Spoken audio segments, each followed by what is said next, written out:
नमस्कार, बहुत बहुत स्वागत है आप सभी का। आप देख रहे हैं एनएमएफ न्यूज। आपके साथ मैं हूं नम्रता चौधरी। भारत और अमेरिका के बीच संबंध ऐसा लग रहा है कि दिन पर दिन और ज्यादा तनावपूर्ण होते जा रही हैं। एक तरफ हम ये मैसेज देने की कोशिश कर रही हैं कि चाइना रशिया हमारे साथ है, लेकिन दूसरी तरफ हमें समझना होगा कि डोनाल्ड ट्रंप को शायद इससे कोई फर्क नहीं पड़ रहा और इसीलिए जो संकेत उनकी तरफ से दिए जा रहे हैं, जो बैठकों का दौर उनकी तरफ से बुलाया जा रहा है, वो भारत के लिए टेंशन का कारण हो सकता है। आज इस वीडियो के जरिए यही समझने की कोशिश करेंगे कि डोनाल्ड ट्रंप ने फेसबुक और गूगल जैसी कंपनियों के मालिकों को क्यों बुलाया, उनके साथ उन्होंने ये लंच क्यों किया, ये यहां पर क्या बातें हुई हैं, इसको समझने की कोशिश करेंगे। और दूसरी बात, ये जो एक खबर फैलाई जा रही है कि हो सकता है डोनाल्ड ट्रंप गुस्से में आकर गूगल को बंद कर दें और भारत में गूगल बंद हो जाए तो हम अपने जो पेमेंट्स करते हैं वो ना चल पाए, ये जो खबरें फैलाई जा रही हैं इनमें कितना दम है। मेरे साथ मेरे वरिष्ठ सहयोगी पंकज प्रसून जुड़े हुए हैं। पंकज जी, ट्रंप का जो भारत के प्रति रुख है वो हम सब देख रहे हैं, लेकिन सबसे पहले तो इस मीटिंग के बारे में बताइए। ये जो बड़ी बड़ी कंपनियों के साथ उन्होंने मीटिंग की है, इसका मकसद क्या है? अमेरिका में इस बैठक को लेकर बड़ी चर्चा है और लोग कह रहे हैं कि अमेरिका ने डोनाल्ड ट्रंप ने अपने वोटरों को जो धोखा दिया है आज तक किसी राष्ट्रपति ने नहीं दिया है। वो इसलिए इस बैठक के वीडियो को जरा ध्यान से देखिए। डोनाल्ड ट्रंप के आजू बाजू कौन बैठे हुए हैं? एक तरफ मार्क जुकरबर्ग हैं, फेसबुक के मालिक, जिन्होंने चुनाव के दौरान ट्रंप को फेसबुक पर से बैन कर दिया था। और दूसरी तरफ इनके बैठे हुए हैं बिल गेट्स, जो अमेरिका में शायद वन ऑफ द फ्यू बड़े बिजनेसमैन हैं जिन्होंने खुलकर चुनाव में इनका विरोध किया था। खुलकर वो कमला हैरिस को फंड कर रहे थे। डोनाल्ड ट्रंप ने अपने इस बैठक में एलन मस्क को इनवाइट तक नहीं किया, जबकि वो एक्स के मालिक हैं, वो भी टेक कंपनी है। उस एलन मस्क को जिसने न सिर्फ पूंजी लगाई बल्कि अपना सर्वस्व झोंक दिया इन्हें राष्ट्रपति बनाने के लिए। तो यह चर्चा हो रही है अमेरिका में। अब जो चर्चा का केंद्र बिंदु क्या था वो मैं आसान भाषा में समझाऊं तो कुछ दिनों से खान सर का एक वीडियो वायरल हो रहा है इंडिया में, जिसमें खान सर बता रहे हैं कि अमेरिका से आप लड़ने की बात करते हो, अमेरिका ने एक क्लिक दबा दिया ना तो आपकी जिंदगी थम जाएगी। और वो बताते हैं कि कैसे गूगल है वो अमेरिका का, फेसबुक अमेरिका का, ट्विटर अमेरिका का। एक बार गूगल ने अपने मेल्स बंद कर दिए और प्ले स्टोर बंद कर दिया, फिर कितने प्रतिशत लोग अपना ऑफिशियल काम कर सकेंगे? अगर अमेरिका ने यूट्यूब बंद कर दिया तो हम और आप बात नहीं कर सकेंगे। अगर अमेरिका ने सोशल मीडिया बंद कर दिया तो ऑन एवरेज एक इंडियन आज की तारीख में 4-4.5 घंटा सोशल मीडिया पे समय वेस्ट कर रहा है, वो अचानक से खाली हो जाएगा। नहीं, लेकिन ये सोशल मीडिया, ये यूट्यूब, ये बहुत से लोगों की सोर्स ऑफ अर्निंग भी है, इंक्लूडिंग अस। तो अगर ऐसा कोई पैसा, ये प्रैक्टिकली पॉसिबल है क्या? क्योंकि बिजनेस तो इनका भी चल रहा है। नहीं, यही तो ट्रंप कह रहे हैं और इशारों में कह रहे हैं कि टेक कंपनियां 2 लाख करोड़ रुपए ये कमा रही हैं सालाना भारत से। तो ये टेक कंपनियों की मजबूरी हो सकती है कि भारत के ईगो को सहलाए या नरेंद्र मोदी का पक्ष ले, लेकिन डोनाल्ड ट्रंप की ऐसी कोई मजबूरी नहीं है। इस बैठक में वो बोल रहा है कि डोनाल्ड ट्रंप और अमेरिका की ऐसी कोई मजबूरी नहीं है कि हम उसके ईगो को सहलाएं। और फिर एक आर्टिकल आता है, ये जो मैंने आपको आर्टिकल भेजा था अंग्रेजी में है, वो एक चाइना के अखबार में छपी है और वो मैं दर्शकों के साथ हिंदी में आसान भाषा में साझा करना चाहता हूं। सवाल यह है कि भारत जैसा दुनिया का तीसरा सबसे बड़ा अर्थव्यवस्था, पीपीपी के टर्म्स में, ऐसे हम चौथी हैं और पीपीपी के टर्म्स से तीसरी सबसे बड़ी अर्थव्यवस्था है, हम अमेरिकी टेक्नोलॉजी पे इतने ज्यादा आश्रित हैं कि देश की अर्थव्यवस्था कोलैप्स हो सकती है अगर अमेरिकी टेक्नोलॉजी ने अपना हाथ खींच लिया तो। सिलिकॉन वैली में आज गूगल ने डिसाइड कर लिया कि हमें भारत में सब कुछ अपना बंद करना है, तो भारत की अर्थव्यवस्था को कितना बड़ा झटका लगेगा। और नहीं, फिर लेकिन ये सवाल है, जब हम किसी का प्लेटफॉर्म रोकना चाहूंगी पंकज जी, समझने के लिए पूछना चाह रही हूँ, जब हम किसी का प्लेटफॉर्म यूज करते हैं या कोई किसी और देश की कोई चीज यूज करते हैं, तो क्या भारत सरकार सैंक्शन नहीं करती है कि ये हमारी भी कुछ गाइडलाइंस होंगी? ऐसा कोई सैंक्शन नहीं तो होता। टिकटॉक कल को ये मना कर देंगे तो सारी चीजें ब्लॉक हो जाएंगी। क्यों? वो मालिक है। और आपको पता है शायद पिछले 24 घंटे की खबर है, अपने यहां एक ऑयल रिफाइनरी है जिसका नाम है न्यारा। न्यारा।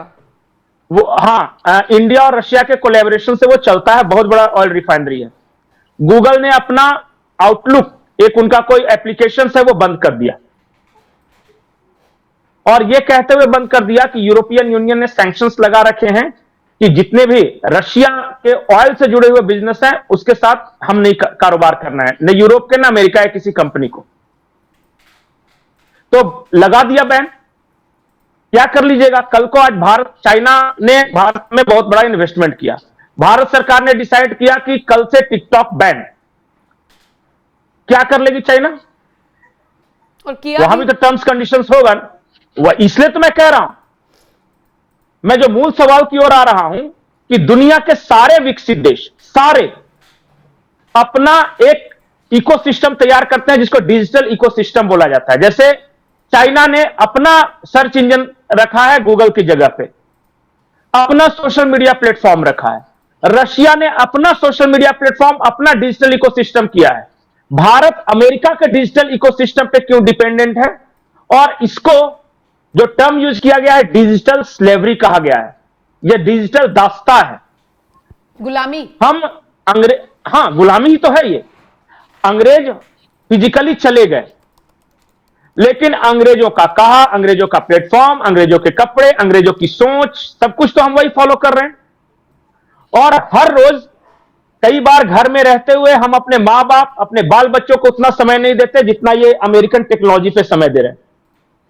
ये मेंटल स्लेवरी ही तो है। वो चाहे तो आज एल्गोरिथम चेंज कर दे ट्विटर और फेसबुक का, और कल आपको पता चलने लगे कि भारत में कहीं कहीं दंगे शुरू हो गए। ये है उनकी पावर, और कई देशों में ऐसा किया भी है।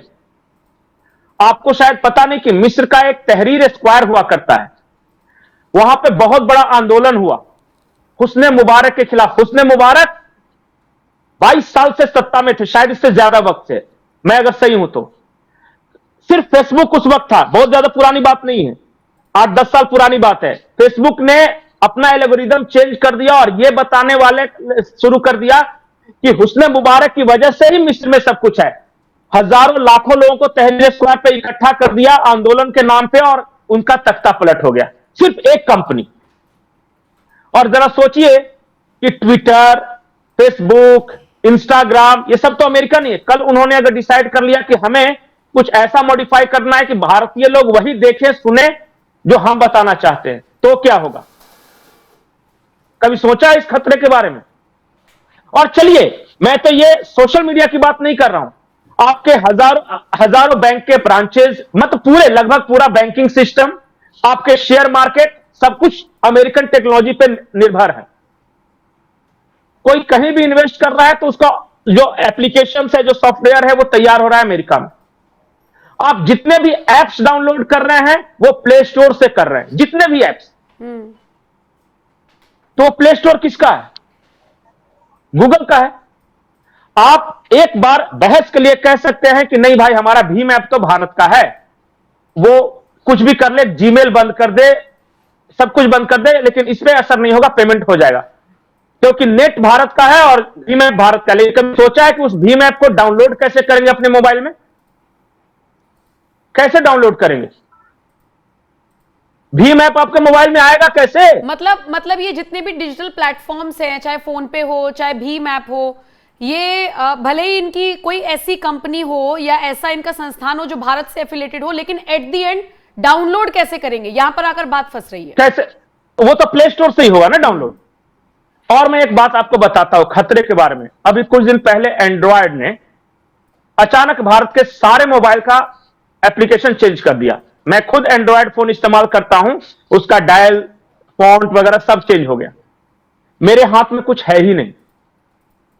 मेरे जिंदगी के 80% इंफॉर्मेशन मेरे फोन में है। वो सारा एप्लीकेशन चेंज कर सकता है, फॉन्ट वगैरह चेंज कर सकता है, तो उसको मैं अपने फोन में क्या क्या रखे हूं वो देख भी सकता है। मेरी इनकम, मेरा एक्सपेंडिचर, मैंने किससे कर्जा लिया है, किसके साथ मेरे कैसे संबंध है, कौन मेरा दुश्मन है कि नहीं, सब उसको पता है। अमेरिका में बैठे बैठे देख रहा है वो।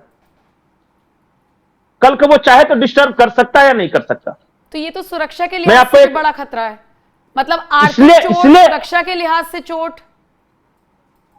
इसीलिए जितने भी अच्छे देश हैं वो अपना डिजिटल इकोसिस्टम डेवलप करते हैं। चाइना बेवकूफ नहीं है, रशिया बेवकूफ नहीं है, भारत को करना ही होगा, और नहीं तो आप अमेरिका से लड़ाई भूल जाइए। वो फिर जो कहता है वो करते रहिए। तो अभी मौजूदा वक्त में भारत के पास क्या ऑप्शन है? एक ही दिन में रातों रात तो खड़ा नहीं हो जाएगा कोई डिजिटल सिस्टम। अभी क्या, अभी वो हमारी ईगो सेटिस्फाई करे ना करे, हमें तो करनी पड़ेगी फिर। बिल्कुल बिल्कुल। और टेक कंपनियों की बैठक लेके यही तो मैसेज दिया है उसने, कुछ कहा नहीं है, सिर्फ बैठक ले लिया है कि देख लो, और इंडिया के बारे में सिर्फ तार छेड़ दिए। वो इशारा है कि तुम्हारी सारे जो कठपुतलियां नाच रहे हो ना, उसका एक धागा हमारी उंगली से बनता है। क्या किया जा सकता है इसका उपाय मैं बता रहा हूं। भारत जब तक अपना सर्च इंजन नहीं बनाए, जब तक अपना सोशल मीडिया प्लेटफॉर्म नहीं बनाए, गवर्नमेंट का सहयोग इसमें है, तब तक क्या करना पड़ेगा, हमें उस पर आश्रित रहना पड़ेगा। स्लोली जब अपना डेवलप हो जाएगा तो अपने प्लेटफॉर्म पे सब्सक्राइबर बढ़ाने के लिए विदेशी कंपनियों पे टैक्सेस लेवी बढ़ाने पड़ेंगे। वो क्या होगा कि फिर मान लिया कि अगर मैं ट्विटर यूज कर रहा हूं, फेसबुक यूज कर रहा हूं, अपना देश का कोई डेवलप हो गया लेकिन मैं उसको यूज नहीं कर रहा हूं, कल को अगर वो महंगा पड़ने लगेगा ना, भारत सरकार मान लिया कर दे कि चलिए आप अगर ये यूज करते हो तो आपको इतना % टैक्स देना पड़ेगा, तो अपने आप लोग स्विच करना शुरू कर जाएंगे स्वदेशी की तरफ, और ये ग्रेजुअली होगा। लेकिन इसके लिए युद्ध स्तर पे आज ही काम शुरू कर देना पड़ेगा, नहीं तो मोदी जी चाहे ब्रिक्स जाएं, चाहे चाइना से मिले, चाहे रशिया से तेल खरीदें, हमारी नस जो है ना, गर्दन की नस, वो दबी हुई है अमेरिकी टेक कंपनियों के हाथ में।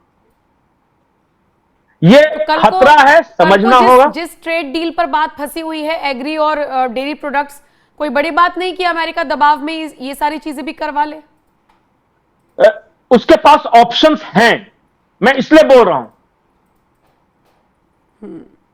आप जो एक सेकंड जी, आवाज पंकज सर, आपकी आवाज चली गई है। नहीं, आवाज चेक कीजिए, अपनी आवाज चेक कीजिए पंकज सर, ब्रेक लगा है शायद।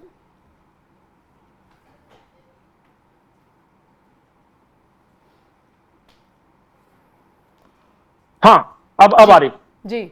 मैं ये कह रहा हूं कि आप चाहे जितना उछल कूद मचा ले, आज की तारीख में आप अमेरिका से नहीं लड़ सकते, क्योंकि आप डिजिटली स्लेव हैं, डिजिटल स्लेव हैं आज। बहुत गंदा शब्द मैं इस्तेमाल कर रहा हूं, शायद बहुत लोगों को अच्छा नहीं लगेगा, लेकिन सच्चाई यही है, और यह खतरा है, इसलिए हम बातचीत कर रहे हैं। बिल्कुल, करनी भी और चाहिए।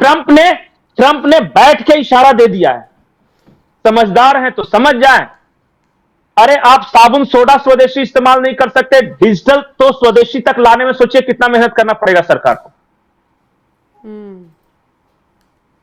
एक सोशल मीडिया हजारों लोग कू लेकर तो आई थी, कितने लोगों ने लॉगिन किया, कितने लोग उसके बारे में जानते हैं? नहीं, कू क्यों फ्लॉप किया पता है?